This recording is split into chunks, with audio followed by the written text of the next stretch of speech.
What's shaking, bacon? Great people of Dopetopia, boys and girls from all around the world, galaxy, space, and time. We're here in Dopetopia, and I went on a comic book hunt. So I was able to pick up some stuff out of the back bins, if you know what I mean. Back bins, stuff I need for my collection. Picked up my new books. Came out this week, only 3. But they're 3 good ones. So, we're shaking like bacon. I got to get to it because ain't nothing left but to do it. You know what I'm saying? So let's get to the best book of the week, best book of the year. Oh, son of a bitch. Knock my knuckle off. Let's talk about the best book of the year. You're talking Tom King's Danger Street.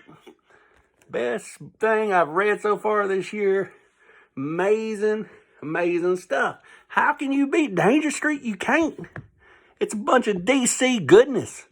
You know what I'm saying? I mean, you got Warlock in there. You got Manhunter in there.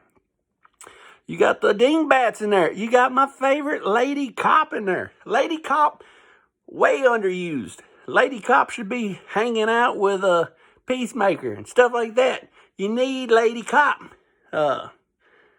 Anyway. This is number 5? Yeah, number 5. We're flowing through this stuff. There's 12 of these. It's amazing. If you ain't reading Danger Street, you're just a fruity booty. I don't know what's wrong with you. Second, we got Nemesis. This right here is some good old Mark Millar. Nemesis. I love the first one. Thought the second was okay. Third one's a little down. We're going downhill, Mark. We're drowning like the Titanic. Pull it together, Mark. Get this shit back on the road. I think next week is the big finale is the next one. I think there's 5 of those. And then we've got the Predator. I had to get this cover because I didn't like the other cover.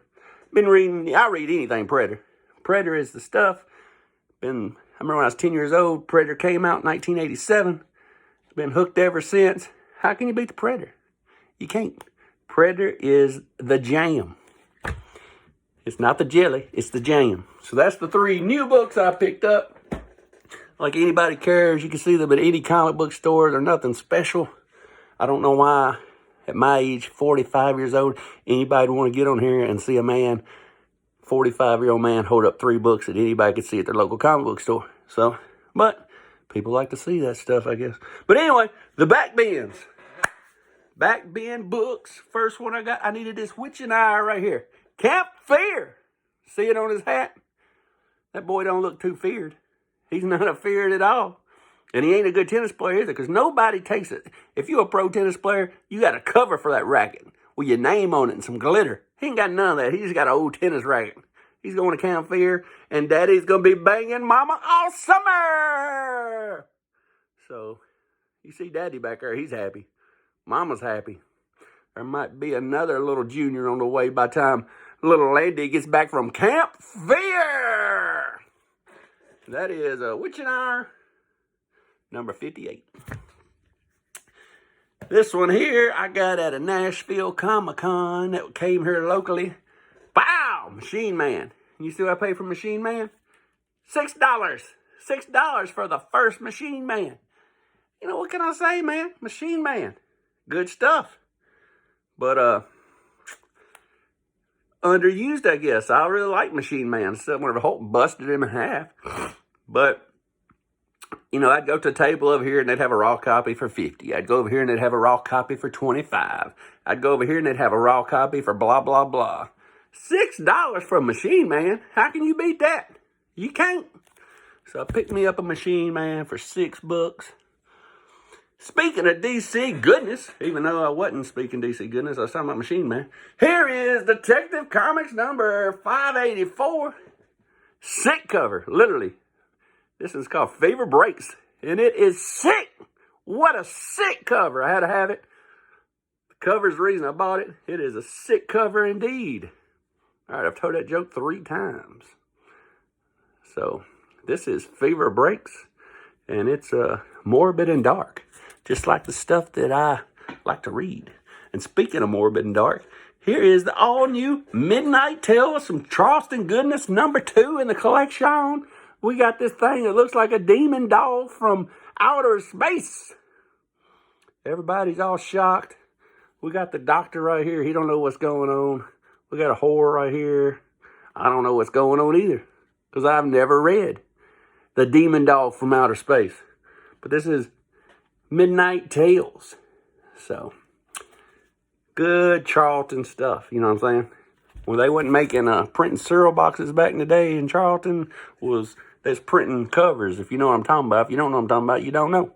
But Charleston used crappy paper, and they printed them on presses that usually printed cereal boxes. And they didn't want any downtime, and there was no cereal boxes to print. They would print comics. And it's made in a cereal box factory. That's what I heard. I wasn't around back then, but that's what I heard.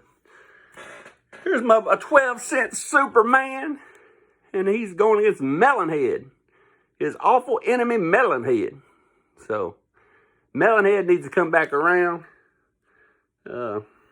Beautiful cover, iconic cover, Melonhead and Superman. What can I say? 12-center I didn't have. And then here's another Superman 12-center I didn't have. This one is called the Soldier of Steel against the Man of Steel. And the Soldier of Steel looks a little bit bigger than Superman. So I don't know what's going on there. But it's coming out of the fog, Superman. You about to get got. You better kick rocks. Soldier of Steel. He ain't playing no games. So that is number 216 of Superman. And one more Superman. My favorite Superman cover of all the ones I picked up today. Another dark, evil cover. This is Superman number 237, a 15-cent goodness. And looks like he's going against a bunch of zombies. Superman's scared. He's doing the backpedal like a crawfish. And as you see, you got all these zombies. And these zombies talk. And they're all coming. They all look old, too. So I don't know what's going on with that. Maybe only old political people turn into zombies. I don't know. But this is a cool cover. And I really like it. Superman, enemy of the Earth. So everybody is green. So.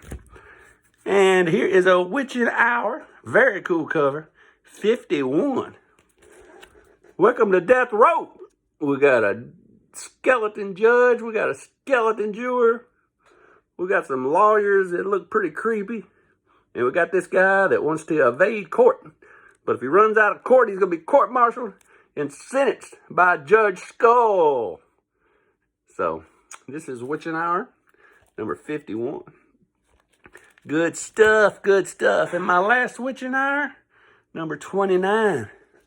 Woo! Skeleton horse stopping this dude from getting laid. It was a full moon. He was up out there on the hilltop looking at the beautiful city. He had the beautiful blonde. He was ready for Freddy. It was time to get to grubbing. And all of a sudden, the ghost horse appeared. So, no love going on tonight. I don't even know if you're going to live through the night, because this is Witching Hour, baby. Witching Hour 29, and this is a nice copy. And just like that, we're under 10 minutes. That's where I like to be. Under 10 minutes, chilling like a villain. Showed you all my books. This Sunday night, we got the Dope Show live, and it's going to be kicking like chicken. We got Rob Worst on there, Lady Fantastic, and of course, I'll be there, and you'll get to see the 3 heads of doom. That's all I got to say. But until the next time, I will see you again, my dear, the black and sky.